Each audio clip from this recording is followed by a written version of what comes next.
home is the whole area here that I see, the Tewa world, all the way from the Mora, Springer area, all the way to Abiquiu, Alvashute, all the way up north along the Pickridge Brim and then the Lavajada Brim there.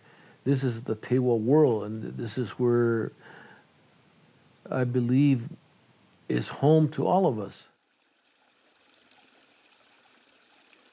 Pottery is an ancient art that came back way back the ancestral days.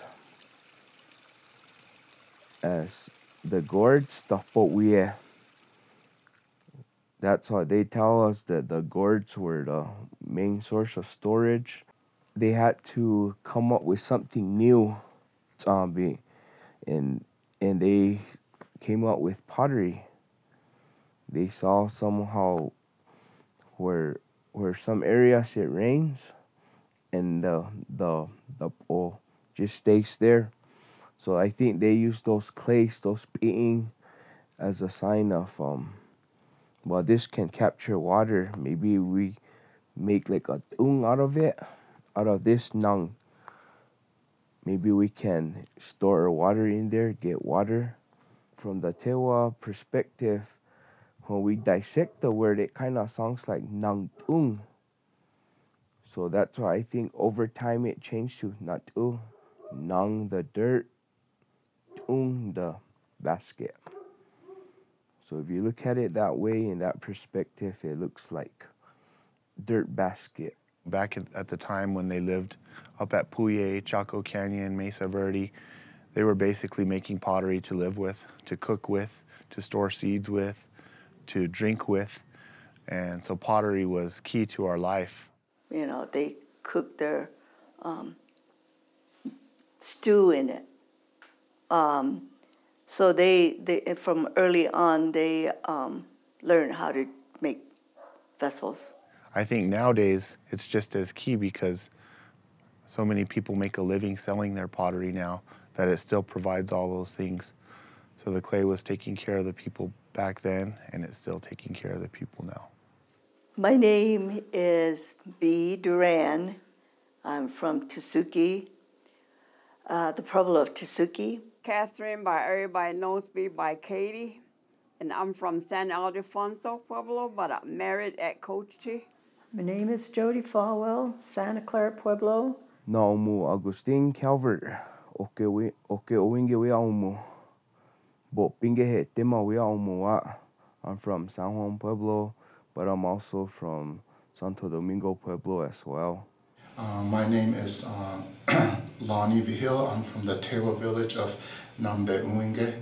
My name is Francine Maestas, and I'm from the Pueblo Pojoaque. Kosunyup ing, Ohoreng, Tewa Tand Oase, J. Gilbert Sanchez, Pueblo of San Ildefonso. My name is Clarence Cruz. Ohkay Owingeh and Tesuque, that's my native name.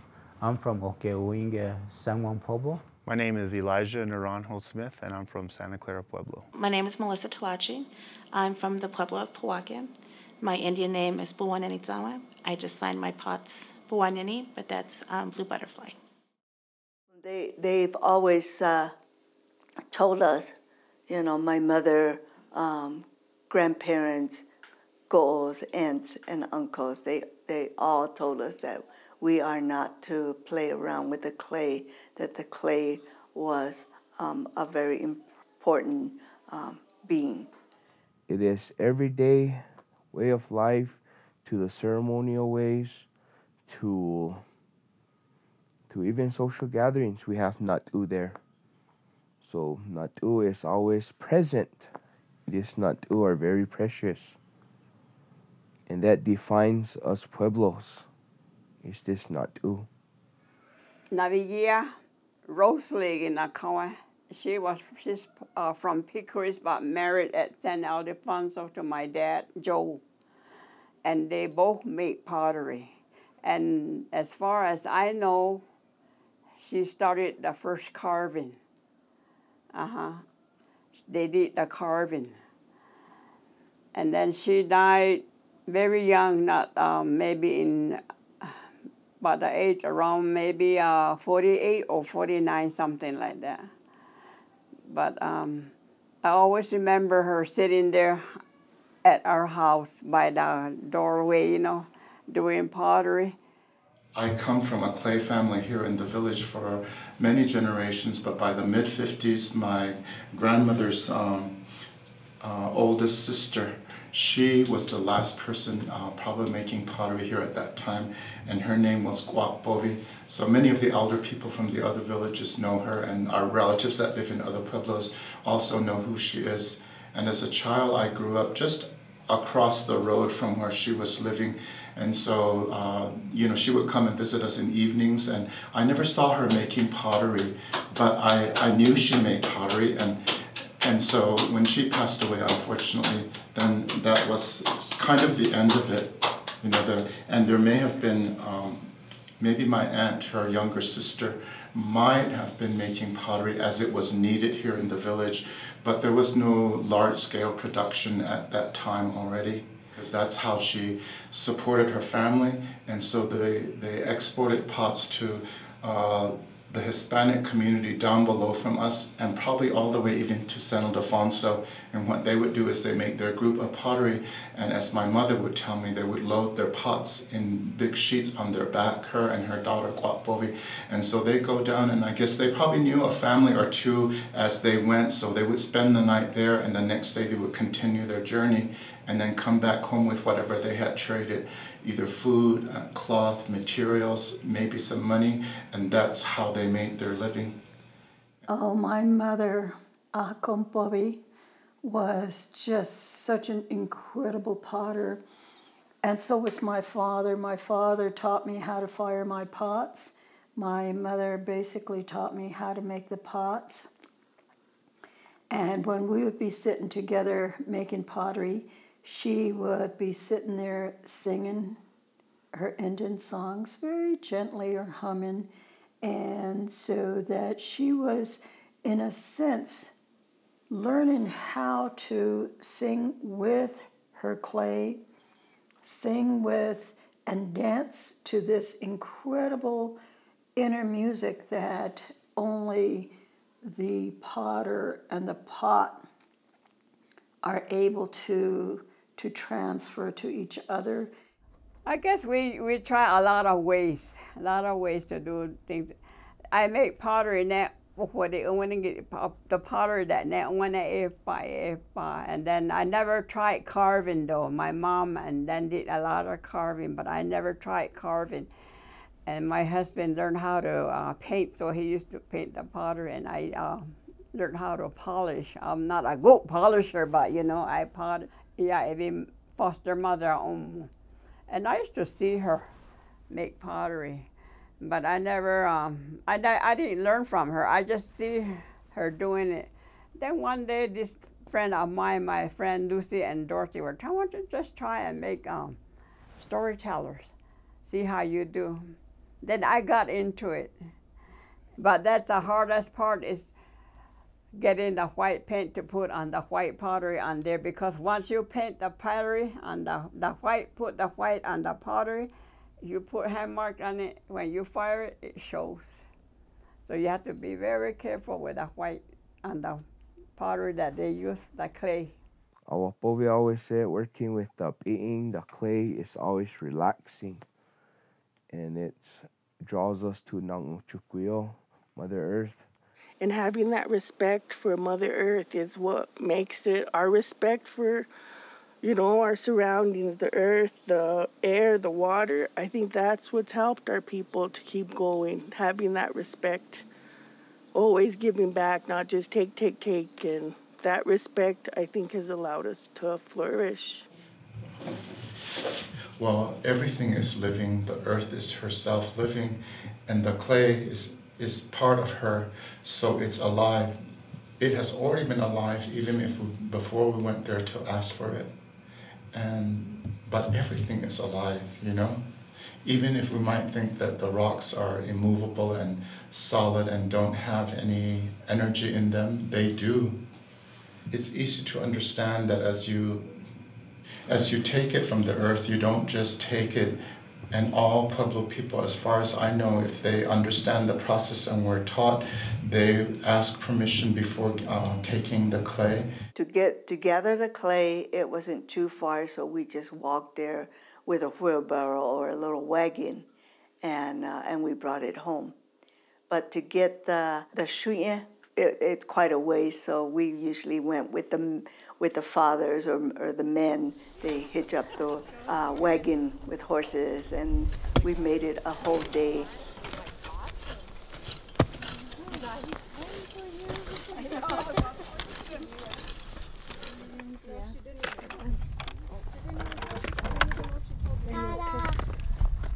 Because I guess he's the one who helped us. He's the one who did a lot of it. I'm going to move this back and show you some. Anyway.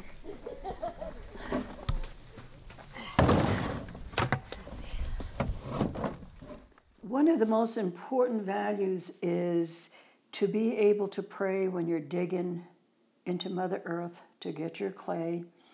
When you're mixing your clay and you are taking your shoes off and you have your clay and your volcanic ash on the ground, or on the floor, should I say, and you're mixing your clay and you're slowly moving to that rhythm, that is important for you to be able to get this rhythm going with the mixing of your clay.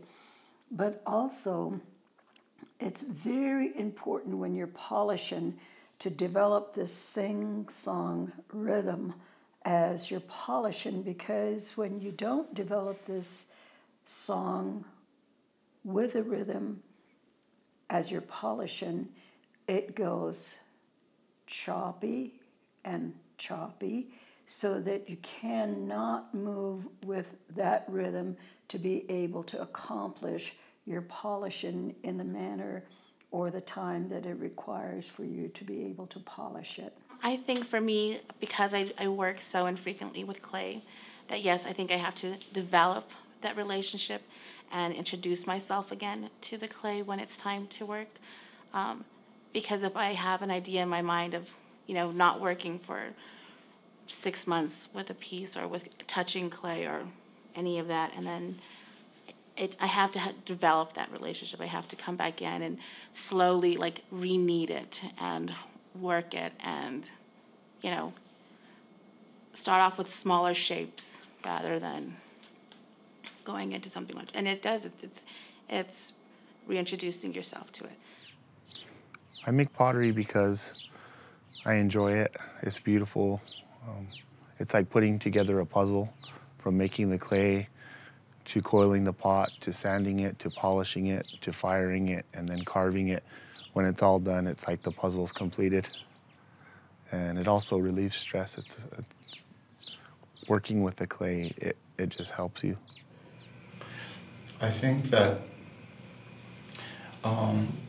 for whatever reasons, those pots were taken at the time, and some of them maybe were made for that purpose, and others were in use in homes, and they held grain, or they were used to bring water to the house, or whatever other functions that were served. And because we live in a money economy now, many of us people who needed to support ourselves, that was a way of raising money to help our families or the community, or maybe there was something going on that you had to contribute to the community, to the family, to someone to make the process happen. So that became a way of exchanging it for money. And I'm sure that the pots understood that they were giving up themselves for that time to help the family. And so I think when they were there, they were obviously, they missed home, they were lonely, like many of us Pueblo people or Native people in general. When we leave our homes, our villages, to work, go to school, or whatever it is, there are times when it can become very lonely, and so I'm sure that the pots have experienced that same kind of feeling. And I'm sure in their feelings they always thought, someday we're going to go back home. Someday. Mother Earth gave us the clay, gave us everything to work with. You know, I mean, it's already there. And so how can you just pick it up and just work at it, build something, and then sell it without thinking, feeling something for it, you know? And always wanting to know where it went, where it's going, and who's taking it. The pots will be happy to come back home here to this area, because they were once part of here. They're coming back home, back to Tewa country, back to where they belong. I'm sure that they're very happy and excited, and those that have already come are telling them, you know, vitsika, just be patient. They're coming for you, so you just wait. Don't get worried. Just wait and be patient. So yes, I think they're very eager to return, and so are we to have them back. I think it's an amazing opportunity for these pieces to be brought back. I think it gives us access to designs and styles that may no longer be around. And I think the pots themselves are just happy to be back on Pueblo land. They're, you know, whether they came from Pojoaque or Ohkay Owingeh or Santa Clara or San Ildefonso, I think they recognize themselves as being native. Those were made by our ancestors.